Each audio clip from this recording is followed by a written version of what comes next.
Good afternoon. For 4 News Now, I'm Rob King. Welcome to today's kxly-plus daily rundown, where I take you through some of the top local headlines and give an inside look as to what the 4 News Now team is working on today. Let's start with a look outside, shall we? It's going to be hot today. We had a nice cooler last week, but it is warming up through the weekend, and it's going to stay hot at least through today and tomorrow with the high near 88 as we have this nice warm front. We could see some rain, isolated showers later today, but mostly south of the Palouse. I can actually pull up the radar. Here's what's 4 p.m. What we're expecting, as you can see, if any rain, it's going to be south of eastern Washington down near the Lewiston Pullman area. So don't hold your breath for some of that in the metro. Looking ahead as well, it's going to stay warm tomorrow, but then a cold front will begin to move in through the area. And with that cold front combining with the current heat is where we're going to start seeing some more winds in the area. Could see as high as 30 miles per hour, but fortunately that cold front will begin to cool off the week, taper into some more casual spring-like weather. So that'll be nice to get back into the 70s. Let's take a look at some of the top local headlines this morning. Mount Spokane High School was on a brief lockdown, happened around 8 a.m. The school posted to Facebook that the school was placed on a brief lockdown. Now, that lockdown has since been lifted and there was no threat. What they think happened is that an alarm tripped that signified a lockdown, and they believe that alarm could have been an electrical issue caused by last week's rainy weather.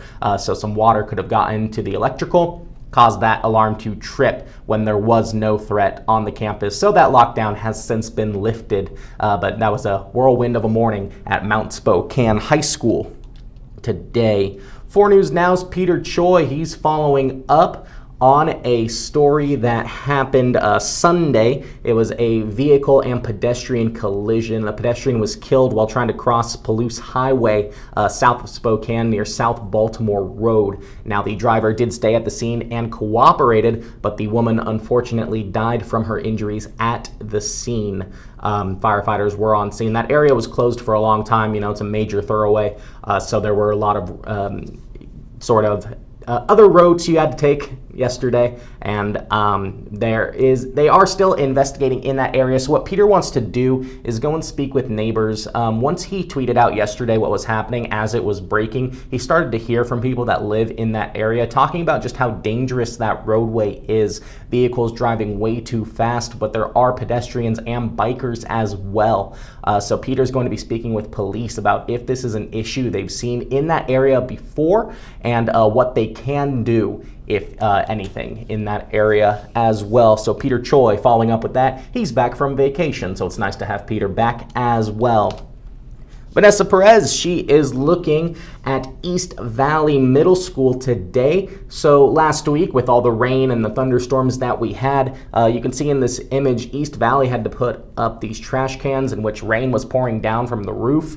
And that creates a health hazard, obviously. If the water stays in areas, it could create mold, which is a hazard to staff and students. Now, we had one parent who reached out to us who wishes to remain anonymous, who also sent us this video, but they're saying that this issue is aware, the administration is aware of this issue, but seeing what can they do, if anything, at that school. Right now it's summer break, so who knows if anything will get done before next year and before the summer takes off. So Vanessa is investigating more about what they can do over at East Valley Middle School with the rain. Natalie Grant, she is taking a look at Spokane City Council meeting tonight. Tonight is where they are going to vote on whether or not to increase powers for the city ombudsman. Now, the ombudsman right now, if they're investigating an organization or an individual, they present their findings to the mayor. The mayor ultimately has say whether or not to move forward with an investigation into the individual. Now, this is kind of coming up because the city council wants an investigation into Spokane Police Chief Craig Meidel. It's alleged that he's been showing favoritism to certain business groups in Spokane and giving privileged information.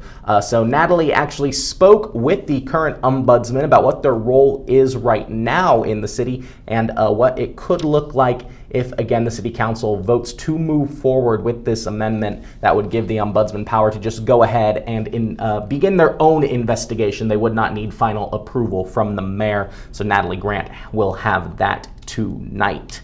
So that's all we got for today. Thank you for joining. Be aware tonight on 4 News Now, we do have 2 special editions, not our usual 5 and 6. The first show tonight will be at 4 p.m. We are preempted by the NBA Finals. I believe it's Game 5. I haven't really been watching, but 4 News Now at 4, a special edition. And then after the finals, we will have another show at 8 p.m. tonight, and then our usual night side at 11. So thank you for joining, and be sure to download KXLY Plus on your connected TVs. That's Apple TV, Amazon Fire, and Roku. You can also download the 4 News Now mobile app, and be sure to turn on notifications so you get the latest in breaking news in our community. But for now, live in studio, I'm Rob King for KXLY Plus.